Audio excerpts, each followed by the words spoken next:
So there are many situations where life can become complicated, but if you ponder over it, how to work around the situations and help whatever help you can render. You can meditate over various scenarios of any activity. Once you play it out in your mind, then it becomes easier to see the easiness of the simplicity of doing any source or any work. So, Daji, thank you so much, first of all, for giving us your time.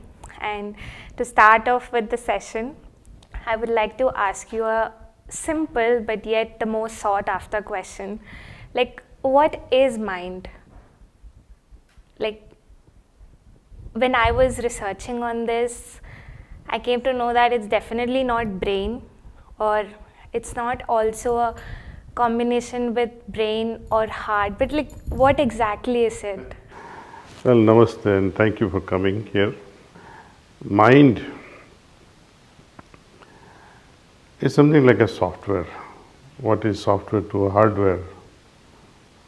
The mind is a software to the brain. Brain is the hardware. Mind plays out this role of its being a software and how we manifest based on the program that we create.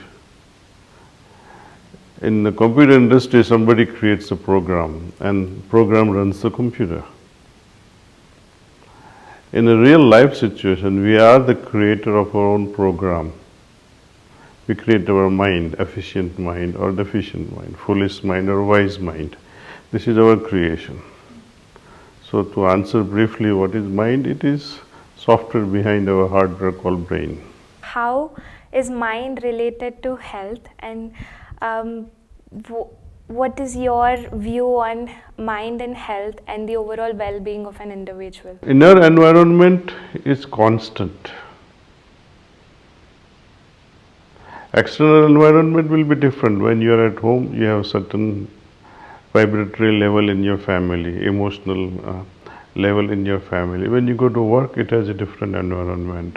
When you go to hospital to visit someone, it creates different environment within you because of the external environment. You become sad inside. When you go to party, the atmosphere makes you feel happy inside. Right? When you go to a temple, it makes you feel reverential from inside. So now the external things may change. Inner also reflects accordingly, but compared to the external environment, one has a greater control over the inner. I cannot change the external environment, but I can definitely change my inner environment. For example, if I'm angry and suddenly my little daughter comes in front of me, she wants to hug me, will you still wear the mask of anger? You'll have to drop it and hug the little darling, and life moves on.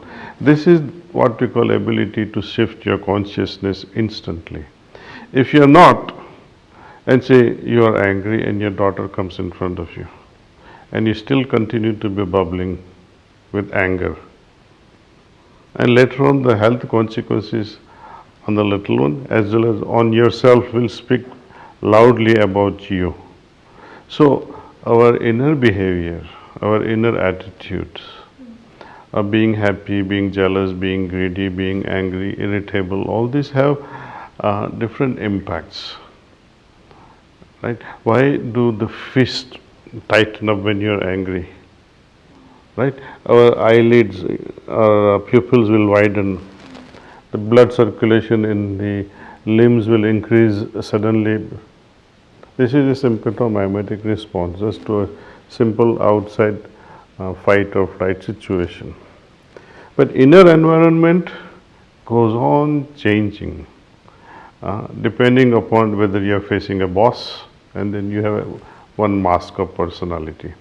When you are meeting your mother, you have one. When you meet your ex-boyfriend in the presence of your present husband, you have a different environment. I don't know what will happen to the hormones that goes on at that time or stressors. So we create our health based on the lifestyle we lead. Now, sometimes we just can't really control our emotions, and that is what either affects the other person who is with us at that moment, or also our own inner self.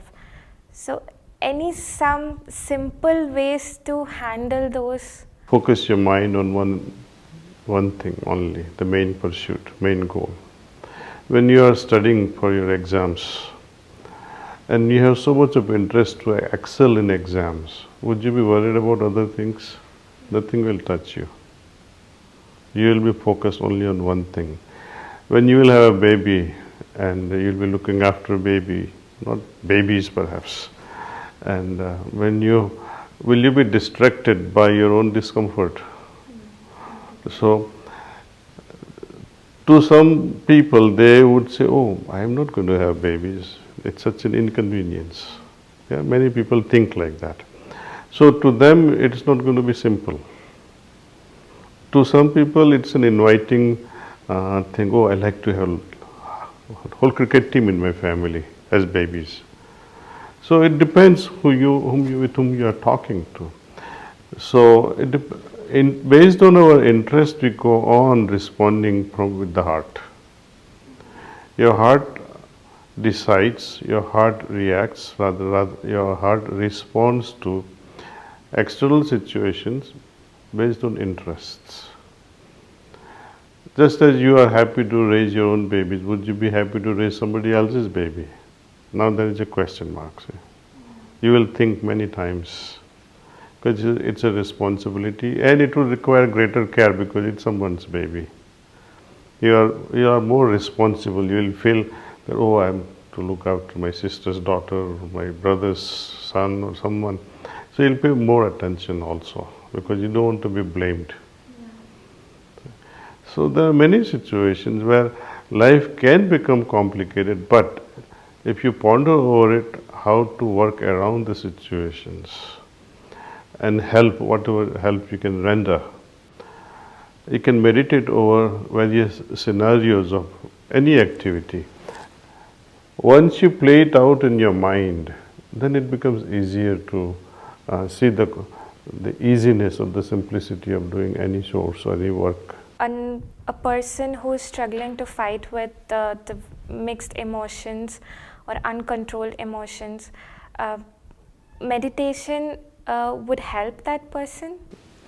Meditation will help if the person is not meditating on stress.